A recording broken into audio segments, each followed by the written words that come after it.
नमस्कार विद्यार्थी मित्रांनो, विजन गव्हर्नमेंट जॉब या आपल्या एज्युकेशनल चॅनेलवरती मी मृणाल तुम्हा सर्वांचं अगदी मनापासून स्वागत करते। विवाद से विश्वास या स्कीमचं नाव तुम्ही सर्वांनीच डेफिनेटली ऐकलं असेल। आपल्या केंद्रीय अर्थमंत्री निर्मला सीतारामन यांनी 2020-21च्या बजेटमध्ये या स्कीमबद्दल आपल्या भाषणामधून माहिती दिलेली होती। हेच जे विवाद से विश्वास बिल 2020 आहे तर त्याला नुकतीच संसदेची मंजुरी मिळाली। याच बिलशी रिलेटेड सगळे इम्पॉर्टंट पॉइंट आपण आपल्या आजच्या लेक्चरमधून कव्हर करणार आहे। या लेक्चरची PDF ही तुम्हाला विजन स्टडीवरती डाउनलोड सेक्शनमध्ये मिळेल आणि विजन गव्हर्नमेंट जॉब तर हे जे आपलं ऑफिशियल टेलिग्राम चॅनल आहे तर त्यावरून सुद्धा तुम्ही या लेक्चरची PDF आणि ऑडिओ फाईल डाउनलोड करू शकता। सध्या आपल्या विजन स्टडीवरती फेस्टिवल सुरू आहे ते म्हणजे एज्युफेस्ट। विजन स्टडीवरती अवेलेबल असलेले जे सगळे कोर्स आहेत तर त्याची जी ओरिजिनल प्राइस आहे तर त्याच्या अर्ध्या किमतीमध्ये हे कोर्स सध्या अवेलेबल आहेत। म्हणजे फॉर एक्झाम्पल जर तुम्ही हिस्ट्री हा जो सब्जेक्ट वाईज कोर्स आहे तर त्याच्यामध्ये ॲडमिशन घेत असाल तर त्याची जी ओरिजिनल प्राइस आहे तर ती 1200 रुपये आहे, पण सध्या हा कोर्स तुम्हाला 599 मध्ये अवेलेबल होईल। तर तुम्ही नक्कीच 25 मार्चपर्यंत या फेस्टिवलमध्ये सहभागी व्हायचे, ठीक आहे। तसंच विजन स्टडीवरती क्वेश्चन आन्सर रिव्हिजन बॅचचे ॲडमिशन सुद्धा ओपन आहेत, तर तुम्ही या बॅचमध्ये सुद्धा आपला प्रवेश निश्चित करू शकता, ठीक आहे। तर हे काही महत्त्वाचे अपडेट तुम्हाला सांगायचे होते। आता आपण लगेच आपल्या आजच्या लेक्चरकडे वळूयात। जसं मी तुम्हाला आत्ताच म्हटलं की आज आपण विवाद से विश्वास बिल 2020 बद्दल इन्फॉर्मेशन बघणार आहे।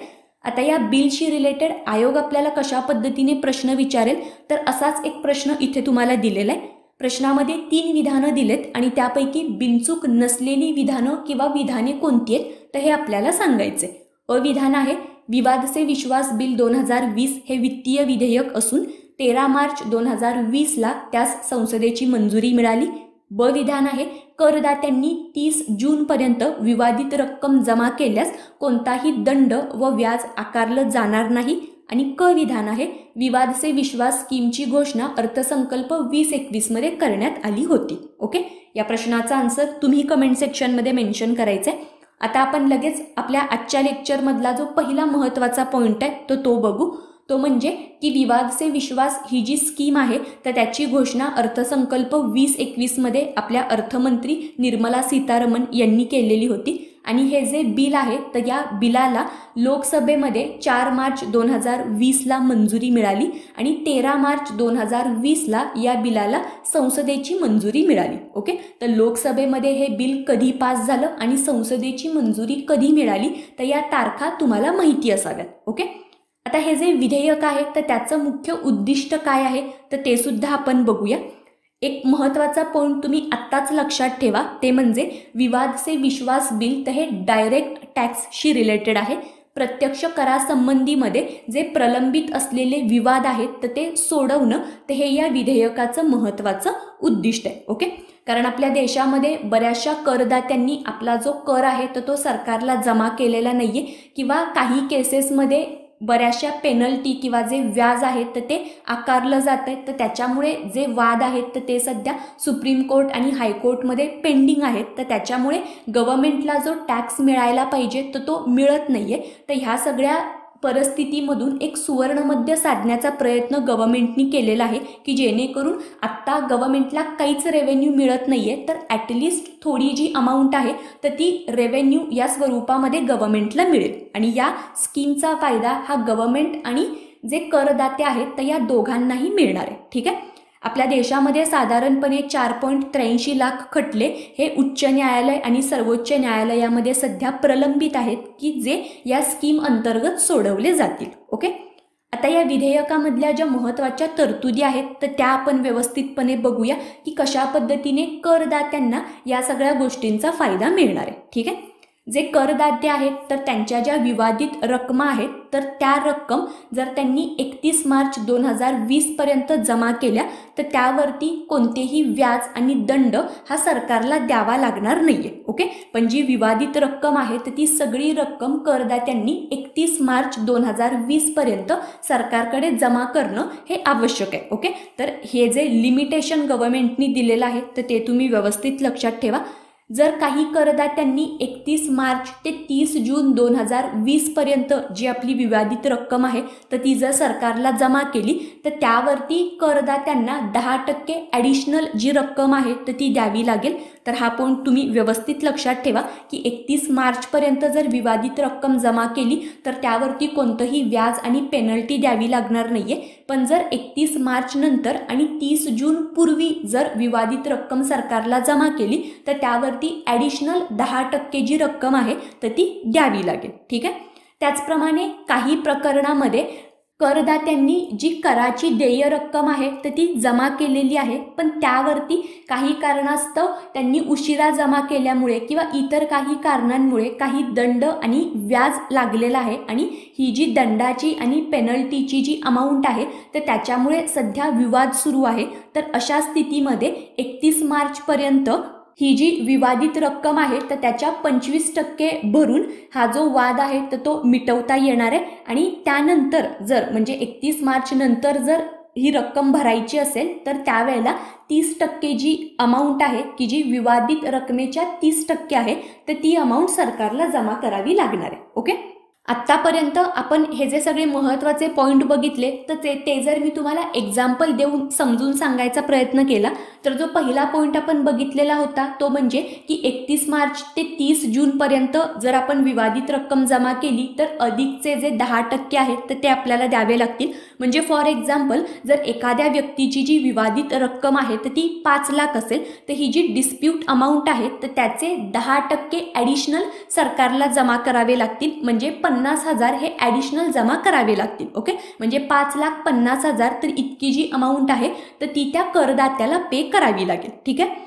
त्याचप्रमाणे आपण पुढचा जो महत्त्वाचा पॉईंट बघितलेला होता तो म्हणजे की जी देय रक्कम आहे तर ती जी अमाऊंट आहे तर ती सरकारला जमा केलेली आहे, पण त्याच्यावरती जी पेनल्टी आहे तर त्याच्यामुळे जर वाद असेल आणि लेट्स से एखाद्या व्यक्तीकडे जर 1 लाख तर इतकी जी विवादित अमाऊंट आहे तर ती असेल किंवा 1 लाख त्याला पेनल्टी द्यायची आहे आणि त्यामुळे जो वाद आहे तर तो सुरू असेल तर त्या 1 लाखाचे जे 25% आहेत म्हणजे 25,000 तर एवढीच रक्कम सरकारला जर जमा केली आणि ही रक्कम जर 31 मार्चपर्यंत जमा केली तर हा जो विवाद आहे तर तो निकालात निघू शकतो। आणि जर त्यानंतर म्हणजे 31 मार्च नंतर जर अमाऊंट जमा केली तर जी विवादित अमाऊंट आहे किंवा जी पेनल्टीची अमाऊंट आहे ती म्हणजे 1 लाख तर त्याचे 30% म्हणजे 30,000 तर इतकी अमाऊंट त्या करदात्याला सरकारमध्ये जमा करावी लागेल। ओके, तर अशा पद्धतीने हे जे सगळे प्रलंबित खटले आहेत तर ते लवकरात लवकर रिझॉल्व्ह करावे आणि त्यामधून रेव्हेन्यू जनरेट करावा, तर हा उद्देश गव्हर्नमेंटचा आहे आणि यामध्ये गव्हर्नमेंट आणि जे करदाते आहेत तर या दोघांनाही भरपूर असा फायदा होणार आहे। ओके, आता पुढे आपण जो महत्त्वाचा पॉईंट बघणार आहे तो म्हणजे की हे जे विवाद से विश्वास बिल आहे तर ते एक मनी बिल आहे। तर हा पॉईंट खूप महत्त्वाचा आहे, तुम्ही व्यवस्थित स्टार मार्क करून नोट डाऊन करा आणि इथून पुढे आपण मनी बिलशी रिलेटेड जे आपले पॉलिटीमधले इम्पॉर्टंट पॉईंट आहेत तर ते सुद्धा रिवाईज करू, कारण आपली राज्यसेवेची पूर्वपरीक्षा ही खूपच जवळ आली आहे आणि त्या दृष्टिकोनातून मनी बिल हा जो आपला पॉईंट आहे तो सुद्धा महत्त्वाचा आहे। तर मनी बिलशी रिलेटेड जे इम्पॉर्टंट पॉईंट तर ते सुद्धा आपण इथून पुढे रिवाईज करणार आहे। ओके, तुम्हाला सर्वांनाच माहिती आहे की आपल्या घटनेमध्ये कलम 110 मध्ये धनविधेयकाची जी व्याख्या आहे तर ती देण्यात आलेली आहे आणि धनविधेयक तर याच्यामध्ये कोणकोणत्या गोष्टीचा समावेश होतो तर हे सुद्धा आपल्याला माहिती पाहिजे, जसं की कोणताही नवीन कर लावणं, तो रद्द करणं, तो माफ करणं, त्याच्यामध्ये कोणतेही फेरफार करणं आणि त्या करांचं नियमन करणं, तर ह्या सगळ्या गोष्टी या धनविधेयका अंतर्गत येतात। त्याचप्रमाणे भारत सरकारने पैसे कर्जानी देणं किंवा कोणतीही हमी देणं आणि त्याचं नियमन करणं तर या गोष्टी सुद्धा धनविधेयकाच्या अंतर्गतच कन्सिडर केल्या जातात। तसंच भारताचा संचित निधी किंवा आकस्मिक निधी यांची अभिरक्षा आणि या निधीमध्ये पैशांचा भरणा करणं आणि पैसे काढणं, त्याचप्रमाणे कोणताही खर्च हा भारताच्या संचित निधीवरती प्रभारित असल्याचं घोषित करणं, तर या सगळ्याशी रिलेटेड जी विधेयकं असतात तर त्यांना आपण धनविधेयक असं कन्सिडर करतो आणि घटनेमध्ये कलम 110 मध्ये धनविधेयकाची व्याख्या देण्यात आलेली आहे। ओके, तर हा महत्त्वाचा पॉईंट आहे, तुम्ही लक्षात ठेवा। त्याचप्रमाणे घटनेमध्ये कलम 110(3) अंतर्गत एखादं विधेयक धनविधेयक आहे किंवा नाही तर असा जर प्रश्न उद्भवला तर लोकसभेचे जे अध्यक्ष आहेत तर त्यांचा त्यावरचा जो निर्णय आहे तर ते अंतिम असतो।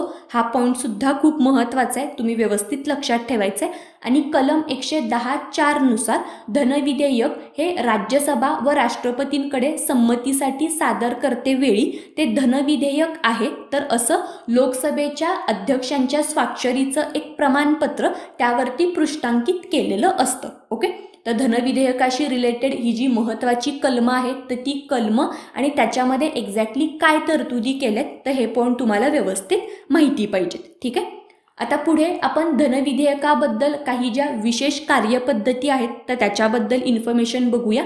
पहिला पॉइंट तुम्हाला सर्वांनाच माहिती आहे आणि तो अगदी तुम्हाला आता तोंडपाठच झालेला असणार आहे, ते म्हणजे की धनविधेयक हे प्रथम केवळ लोकसभेमध्येच मांडता येतं आणि धनविधेयक हे राष्ट्रपतींच्या संमतीने लोकसभेमध्ये मांडलं जातं। तसंच धनविधेयक हे एक सरकारी विधेयक असतं, तर हा पॉइंट सुद्धा तुम्ही लक्षात ठेवा। तर त्याच्यामुळे मंत्र्यांकडूनच ते संसदेमध्ये सादर केलं जातं। ओके, राज्यसभेला धनविधेयकाशी रिलेटेड थोडे कमी अधिकार आहेत। राज्यसभा धनविधेयक फेटाळू शकत नाही आणि धनविधेयक मिळाल्यापासून 14 दिवसाच्या आत शिफारशींसहित किंवा त्याशिवाय हे धनविधेयक पारित करणं हे राज्यसभेवरती बंधनकारक आहे। तर हा पॉइंट सुद्धा तुम्हाला सर्वांनाच माहिती असणार आहे। आणि त्याचप्रमाणे आपल्या घटनेमध्ये कलम 111 नुसार धनविधेयक राष्ट्रपतींना संमतीसाठी सादर केल्यानंतर राष्ट्रपती या धनविधेयकाला संमती देऊ शकतात किंवा ते संमती रोखून ठेवू शकतात, मात्र धनविधेयक संसदेकडे पुनर्विचारासाठी राष्ट्रपती पाठवू शकत नाहीत। ओके, तर हा एक महत्त्वाचा पॉइंट आहे की जो तुम्ही लक्षात ठेवायचा आहे। आणि जर आपण जनरल ट्रेंड बघितला तर राष्ट्रपती धनविधेयकाला संमती देतातच, कारण त्यांच्याच संमतीने धनविधेयक